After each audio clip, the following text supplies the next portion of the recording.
Hello বন্ধুরা, আশা করি তোমরা সবাই ভালো আছো। বঙ্গের শীতের আমেজ ভালোই। এই সময় ফুলকপিও সহজলভ্য। সেই ফুলকপি, আলু আর চিংড়ি মাছ দিয়ে একটা তরকারি দেখাবো, চলো দেখে নিই। প্রথমে আলুটাকে আমি ডুমো করে কেটে সেদ্ধ করে নিয়েছি।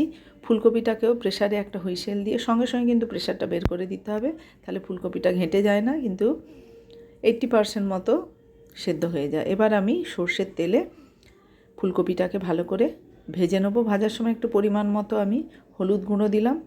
ভাজাটা যখন ফুলকপিটা যখন লাল লাল হয়ে আসবে, তখন আমি পরিমাণ মতো একটু নুন দিলাম। প্রথম থেকে নুন দিলে কিন্তু জল বেরিয়ে যাবে, ভালো ভাজা হবে না। ফুলকপিটাকে এইভাবে আমি ভেজে তুলে নিলাম। কড়াইতে আবার কিছুটা পরিমাণ সর্ষের তেল অ্যাড করলাম। এবার ওর মধ্যে 1 টিস্পুন গোটা জিরে ফোড়ন হিসেবে দিলাম, আর একটা মিডিয়াম সাইজের পেঁয়াজ এভাবে কেটে নিয়েছি। ওটাকে ভালো করে ভেজে নেব। আর ওর মধ্যে আমি চিংড়ি মাছ ওই 300 গ্রাম পরিমাণ নিয়েছি, সেটাকে ভালো করে ভেজে নেব। আর একটু হলুদের গুঁড়ো ওতে অ্যাড করলাম।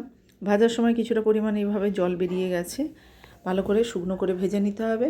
আর মশলা হিসাবে আদা, রসুন আর গরম মশলার একটা পেস্ট আমি অ্যাড করলাম। ওটা ওই পরিমাণ মতো যে যেমন অ্যাড করবেন। আর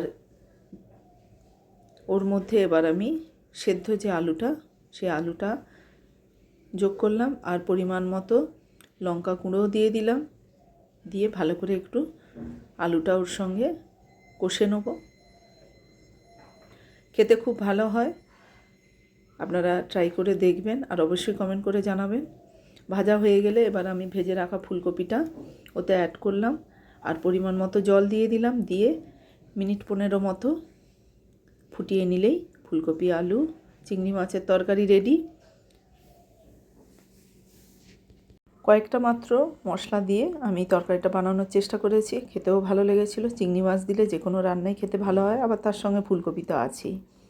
আবার নতুন রেসিপি নিয়ে দেখা হবে বন্ধুরা। চলো, তোমরা সবাই ভালো থাকো। আজকের মতো টাটা।